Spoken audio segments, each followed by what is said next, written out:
Hey, you've arrived at the process. My name is Dr. John Bush. This is lesson 72. We are in our draft pattern segment here. I'm looking at 2015 to 2020. I considered a deep look at PPR draft positions taken, part three. We're doing quarterback. Okay, so this is not going to be as long as some of the other ones. Of course, I do get long-winded. Everything I try to do here with all my lessons is try to help you win your fantasy football draft. Okay, anybody claims that somehow what they're doing beforehand helps you win your league, I mean, what they're really saying is they're trying to set you up with a good draft, and then you're going to have to follow others' advice, mine, whoever, to pick up injured players, etc., etc. So you'll have to use strategy once you get your team. But I'm going to try to get you to where you've got an advantage. If you're in the top tier of your league, I think you at least start with an advantage. And so that's why I've been doing all this. Please look at parts 1 and 2. They're a little bit broader in scope, looking at all the positions. I really think you will learn a lot here. But anyway, if you're in a quarterback premium league, this in a super flex league, I guess this material might even be more important to you here. So let's begin. We only have 6 slides for me to squawk about. So slide 1 is position by ADP. So this is before the season. And then if you'll look, QB 2015, 16, 17, 18, 19, and 20. And what you see a number here is fantasy points per game at the end of the season. So you can see right away what the nature of QB drafting is versus the actual results at the end.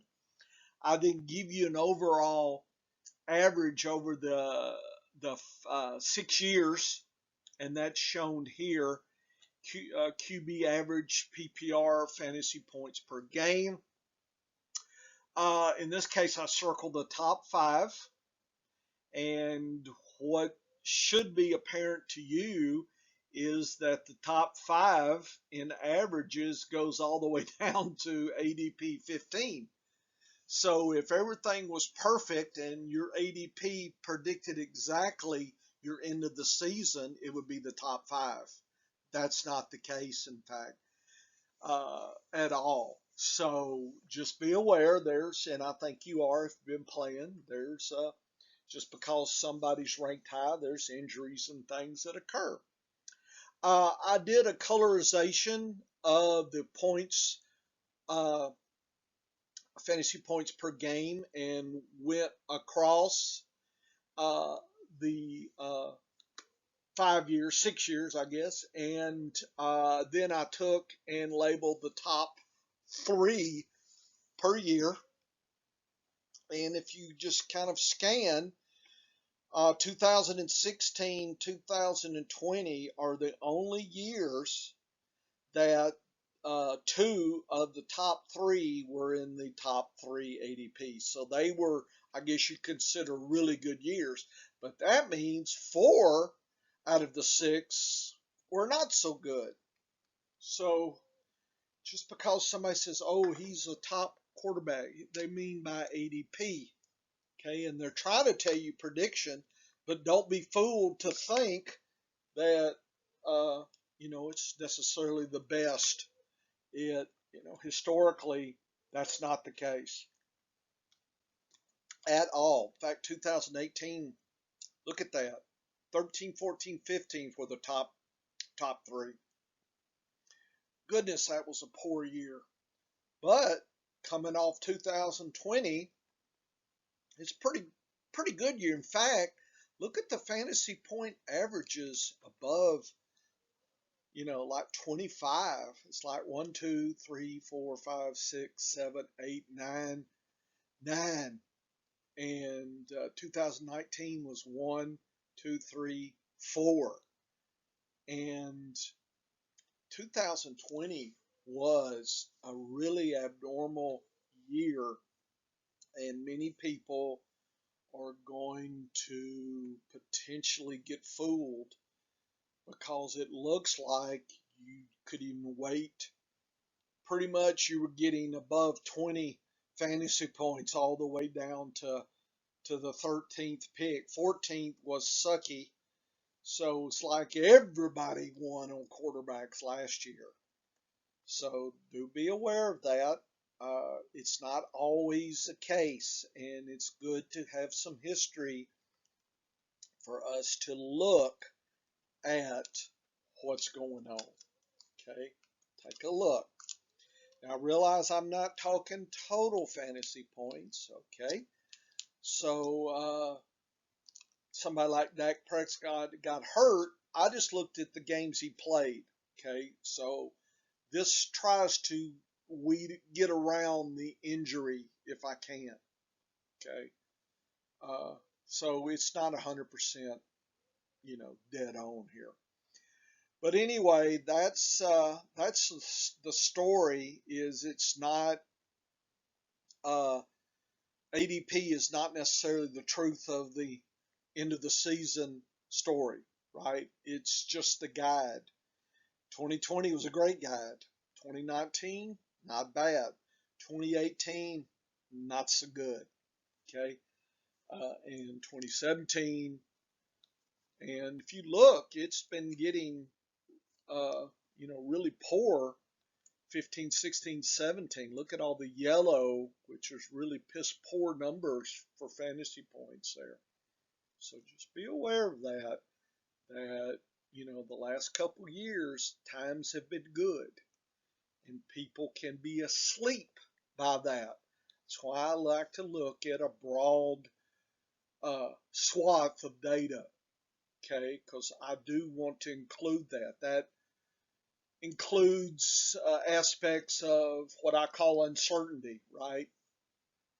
And it's something we need to be familiar with. Okay, so people are probably, your league mates are going to probably be optimistic about quarterbacks and maybe wait longer than maybe they should.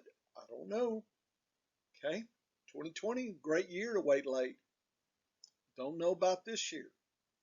Okay, so be aware there's always something to consider. Here's another stat I thought was interesting. It's a visual stat. Uh, I call it ADP positions or picks needed. I guess I probably should say picks. ADP picks needed to acquire two of the three top quarterbacks that year by fantasy points. So how deep down the draft did you have to go to grab two of the three? 2015, you had to go to 7. 2016, you only went to 2. 17, 18, and 19, you went 10, 14, 12 deep. So there's a lot of choppy data there. And notice 2020, we're back to 2. Okay, so you only had to go so far to get. It may have been need to be 3. I may have mistaked on that, but anyway, it's pretty close. I think that 2020. Now that I think about it, is 3. So that may have been my bad. So each year is different. Okay, so just be aware. 2020 was unusual, and 2017, 18, 19, were more closer to the average. I guess the average 7. What would be the median here? Would that be, what is it, 8.5? So the median would be 8.5 in this data set. Okay, so that's a lot of misses. That's what I'm thinking. Because if I'm drafting a QB, I don't want to miss too much.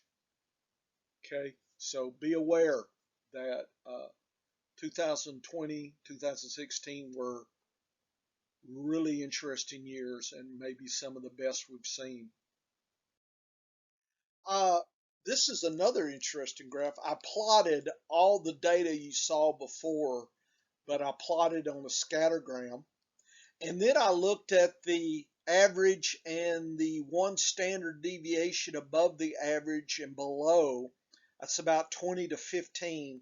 And I just blocked that out with a giant purple box here. And that then leaves the extremes. And this is ADP. Okay. This is fantasy points per game. And this is the years. And take a look. It's probably not surprising that in the and this is uh, the data here that notice going early, you got a lot going early of the higher quarterbacks. That makes sense, so that should make you feel good. And if you waited too late, you would get some of the worst quarterbacks. So I drew the green and the red boxes there. A lot of your picks are going to be in the average zone, which is fine. I mean, you do have some above average down there. So that is what we can see. And let's take another look here. I've got some more data. So just kind of think about this. If you plot occurrences, looking at ADPs, you can see I drew the green, that is above the average. Anything 0 is above, and below. And really what that means is that purple box. And of course here is the red here. So people say, oh, wait for a quarterback. Well, of you don't get a lot of good quarterbacks late, okay, regardless of what the late quarterback strategy may or may not be. Okay, so just think about that a little bit. You get a lot up here, not a lot of super failures. Okay, so that's probably pretty good. People say, oh, I'll wait and grab the last quarterbacks off the board and stream them. Well, you better be really good at streaming. So just be aware of that. Okay, and then the last uh, figure is something kind of interesting. So what I did was I colored the trend lines. This is the polynomial trend lines. Don't worry about polynomial, just the trend lines. And I did 15, 2016, 17, 18 in yellow. And then we did 0, or actually the first pick, 1 to the 20th quarterback. And you look on the y-axis at fantasy points here.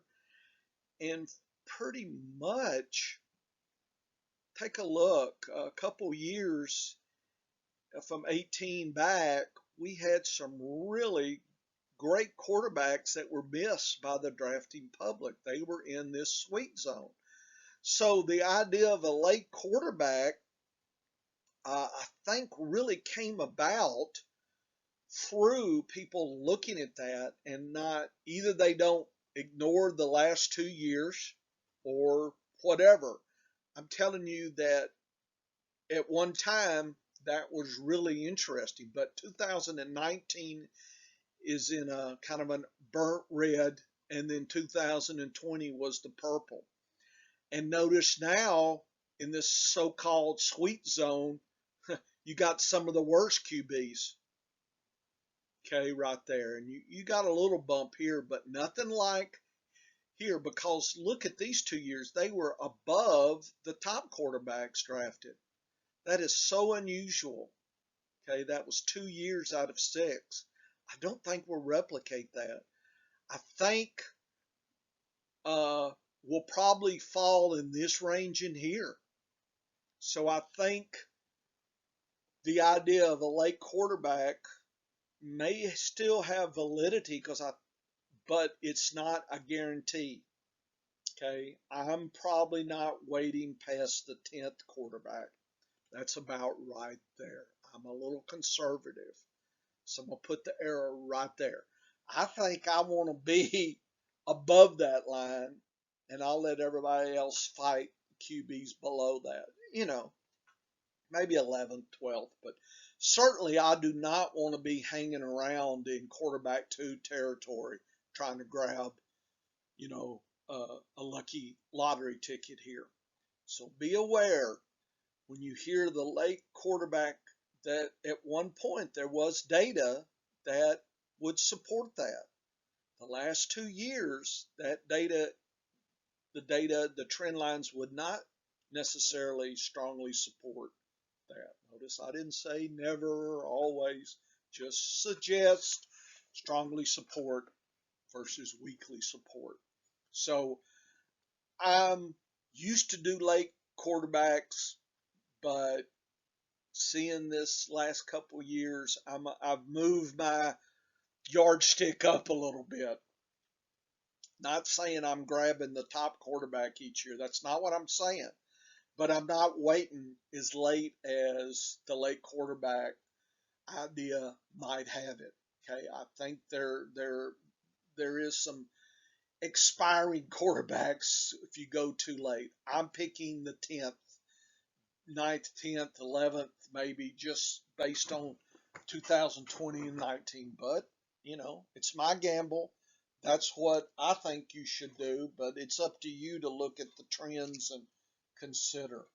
But hopefully that's opened your eyes a little bit to the quarterback position, the landscape over the last 6 years here. So that is the quarterback part 3 of this deeper look.